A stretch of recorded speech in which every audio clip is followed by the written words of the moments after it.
السلام علیکم میرے پیارے ریڈرز اور لسنرز، آپ دیکھ رہے ہیں ناول سات مستقیم قسط نمبر 14۔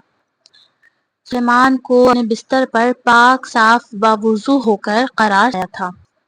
وہ نقاہت کی وجہ سے نیم بے ہوش تو تھے ہی، پھر پتہ نہ چلا کہ کب آنکھ لگ گئی۔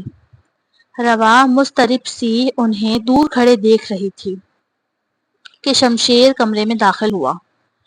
وہ درد کم کرنے والا نشے کا انجیکشن لایا تھا تاکہ ایک بھرپور تکلیف سے مبرہ نیند شہزادے کو ملے، اسی سے ان کا زخم جلد بھرنے کے چانسز ہوں گے۔ روا، میں نے انجیکشن لگا دیا ہے، اب یہ پرسکون نیند لیں گے، اور تمہیں پھر سے تنبیہ کر رہا ہوں کہ باہر کی دنیا میں کسی کو ان کی انجری کی خبر نہ ہو، نہیں تو ملک میں افواہیں پھیلنے کے علاوہ فسادات پھوٹنے کا خدشہ ہے۔ ساتھ ہی دشمن ملک ہمیں کمزور پا کر حملہ بھی کر سکتا ہے۔ نہیں نہیں، روا کے منہ سے نکلا۔ اس نے بے خبر سوئے ہوئے سلیمان کو دیکھا اور فکر مندی سے بولی، میں کسی کو کچھ نہیں بتاؤں گی، آپ بے فکر رہیں۔ بالکل، کسی ملازم کو، کسی شاہی خاندان کے فرد کو کسی کو کچھ بولنے کی ضرورت نہیں ہے۔ ویسے شمشیر، یہ سب ہوا کیسے؟ کس کی اتنی جرأت ہوئی کہ ہمارے شہزادے پر حملہ کر دیا؟ اللہ غارت کرے ظالموں کو۔ پتہ نہیں، یہ تو مجھے بھی نہیں معلوم، میں تو بس غلام ہوں، حکم کی تعمیل کر رہا ہوں۔ اچھا، یہاں میں رکوں گا آج۔ شمشیر نے جانچتی نظروں سے اسے دیکھا، جیسے کہنا چاہ رہا ہو تم اپنا بوریا بستر سمیٹو، میں یہاں رہوں گا، اور ہم دونوں ایک ساتھ یہاں نہیں رک سکتے۔ رک جاؤ، میں نے کب منع کیا؟ روا نے کندھے اچکا کر لاپرواہی سے کہا۔ نہیں، میرا مطلب ہے شہزادے ہم دونوں کو ہی قتل کر دیں گے جب انہیں پتہ چلے گا کہ میں اور تم رات کو ساتھ تھے۔ وہ اصل میں ایک لہیم شہیم آدمی ہے، تم انہیں سنبھال نہیں سکتی، ویسے بھی مناسب نہیں ہے کہ تم انہیں سہارے دے کر رفع حاجت کے لیے لے کر جاؤ، اسی لیے میں یہاں ٹھہروں گا۔ تم ایسا کرو، آج رات اپنے کمرے میں چلی جاؤ، کل انشاءاللہ شہزادے کو ہوش آئے گا تو وہ خود فیصلہ کر لیں گے۔ ٹھیک ہے، میں چلی جاتی ہوں۔ روا نے بات کی نزاکت کو سمجھ کر بحث نہ کی، بلکہ سیدھے اپنے کمرے میں پہنچ کر دم بھرا۔ رات کا ایک پہر گزر چکا تھا، لیکن اس کی آنکھوں سے نیند غائب تھی۔ وہ مسلسل یہی سوچ رہی تھی کہ شہزادے کو کچھ ہو نہ جائے، وہ بس جلدی ہی صحت یاب ہو جائیں۔ اتنے میں اس کی کھڑکی کھلی اور جس کی شکل وہ نہیں دیکھنا چاہتی تھی وہ اندر آ گیا۔ کمرے میں نیم اندھیرا تھا، سائیڈ لیمپ کی روشنی میں حاشر کا وجود انتہائی خوفناک لگ رہا تھا۔ روا کا اسے دیکھ کر خون خشک ہو گیا تھا۔ ہاں بھائی، شوہر بھی ہے ایک عدد تیرا، بھول گئی ہے کیا؟ اور ذرا ایک بات بتا کہ تو نے میری شکایت کی ہے؟ شمشیر نے بتایا ہے مجھے کہ شہزادہ تیرے شوہر کو ڈھونڈ رہا ہے تاکہ تیری مجھ سے طلاق کروا سکے۔ تو نے کہا ہے طلاق کا اس سے؟ وہ بری طرح دھاڑ رہا تھا۔ روا کے لبوں سے تو لفظ بھی نہیں نکل رہے تھے، خوف سے اس کا دم نکلنے کو تیار ہو رہا تھا۔ بہت شوق ہے تجھے طلاق کا، ہاں؟ اور اس بیوقوف شہزادے کو تو پتہ ہی نہیں کہ جس شمشیر کو اس نے یہ کام سونپا ہے وہ میرا رشتہ دار اور رازدار ہے۔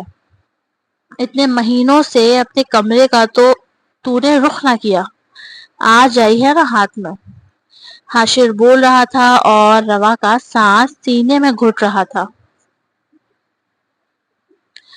مجھے جان بوجھ کر بھیجا ہے اس کمینے شمشیر نے یہاں، تاکہ اس کا یہ انکل آ کر مجھے پریشان کر سکے۔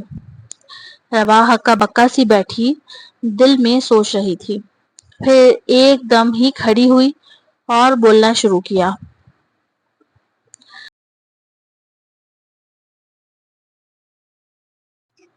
اللہ اللہ، آپ آ گئے؟ مجھے آپ کی بہت یاد آ رہی تھی. شمشیر نے آپ کو میرے خلاف بھڑکایا ہے. ایسا کچھ نہیں ہے، اور وہ شہزادے نے مجھے یہاں آنے نہیں دیا، اسی لیے نہیں آئی. وہ اپنے محل میں تھے نہیں، کہیں کام سے گئے ہوئے تھے، تو پیچھے حرم کی ذمہ داری میرے اوپر چھوڑ گئے تھے. آج واپس آئے ہیں تو بس اللہ پاک نیست و نابود کرے شمشیر کو. روا یہ کہنا چاہتی تھی لیکن بولی کچھ یوں: اللہ پاک خوش رکھے شمشیر کو. وہ رک گیا آج حرم میں اور مجھے یہاں بھیج دیا کہ آرام کرو، اور دیکھیں آپ سے بھی ملاقات ہو گئی میری. ہی ہی ہی ہی. روا نے مسکرانے کی ناکام کوشش کی. بہت اچھا ہے شمشیر. یہ کہتے ہوئے روا اس سے لگ کر کھڑی ہو گئی، جبکہ دل اس کا ایسا ہو رہا تھا کہ منہ ہی منہ میں شمشیر کو مغالطات بک رہی تھی، جس کی وجہ سے آج اسے حاشر کی شکل دیکھنی پڑ گئی تھی. چل ہٹ. حاشر نے اسے جھٹکے سے خود سے دور کیا اور بولا: چل اب بتا، اتنے مہینوں کے پیسے کہاں ہیں؟ پیسے سب میں نے آپ کو دینے کے لیے سنبھال کر رکھے تھے، ابھی لائی. اس کا خوشامدی موڈ فل آن تھا.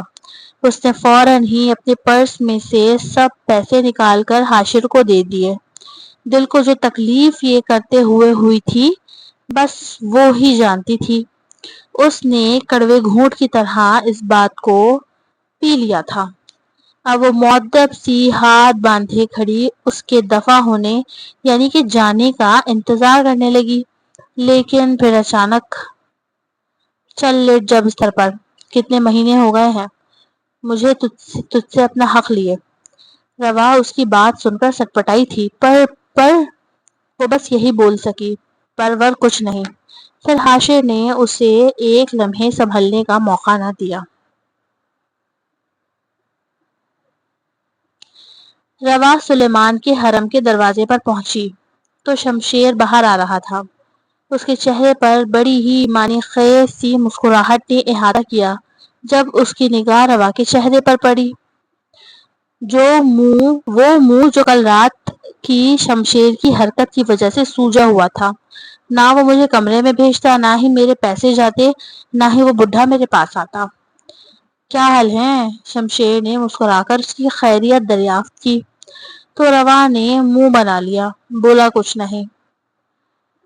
اللہ اللہ، اتنا غصہ؟ خیریت تو ہے. شمشیر نے لب دبا کر جیسے ہی اسے اس کے اسٹائل میں چھیڑا تو روا کے دماغ میں گھنٹی سی بجی. اسے نہ جانے کیوں ایسا لگ رہا تھا کل رات کے حاشر جیسا دکھتا ہے اصل میں ویسا نہیں ہے. لیکن اس نے اپنی سوچوں کو جھٹکا. محل میں داخل ہو گئی. شمشیر نے بھی باہر کی راہ لی، اسے کچھ ضروری کام کرنے تھے. اندر داخل ہوتے ہی اسے عجیب سا احساس ہوا. شہزادے کے بیڈ روم اور پورے محل میں اندھیرا تھا. پردوں سے چھن کر آتی ہلکی روشنی سے ہی ذرا کمرہ روشن تھا. تیز اے سی کی ٹھنڈک سے روا کی ریڑھ کی ہڈی میں سنسنی سی دوڑ رہی تھی. وجہ ایک تو محل کا ماحول، دوسرا شہزادے کا حلیہ. شہزادے اپنے بستر پر اوندھے لیٹے ہوئے تھے. وہی سنہرا نائٹ گاؤن پہن رکھا تھا. شاید سو رہے تھے. روا ان سے کچھ دور کھڑی ہو گئی اور بہت ہی دھیمی آواز میں انہیں پکارا تاکہ اگر سو رہے ہوں تو آنکھ نہ کھلے. شہزادے، آپ نے مجھے یاد کیا تھا. روا کو سلیمان نے ہی بلوایا تھا. شمشیر سے کہہ کر اس کی آواز پر اس نیم اندھیرے میں نیم برہنہ حالت میں موجود سلیمان نے نحیف سی آواز میں دیکھا. روا، ادھر آؤ میرے پاس. پچھلی بار انہی کپڑوں کی وجہ سے روا نے سلیمان کے کمرے میں آنے سے منع کر دیا تھا اور آج وہ اسے اپنے بستر پر بلا رہے تھے. روا کے حلق میں گلٹی ابھر کر معدوم ہوئی. وہ چند قدم آگے آئی اور بولی: جی آپ کو کوئی کام ہے مجھ سے؟ سلیمان نے ذرا سا سیدھے ہوتے اپنے صحیح ہاتھ سے روا کو ایک جھٹکے سے اپنی طرف کھینچا.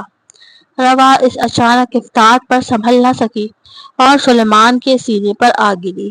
سلیمان کو اتنا قریب سے دیکھ کر اس کے ساتھ اس طرح کے اختلاط پر روا کے اوسان خطا ہو رہے تھے۔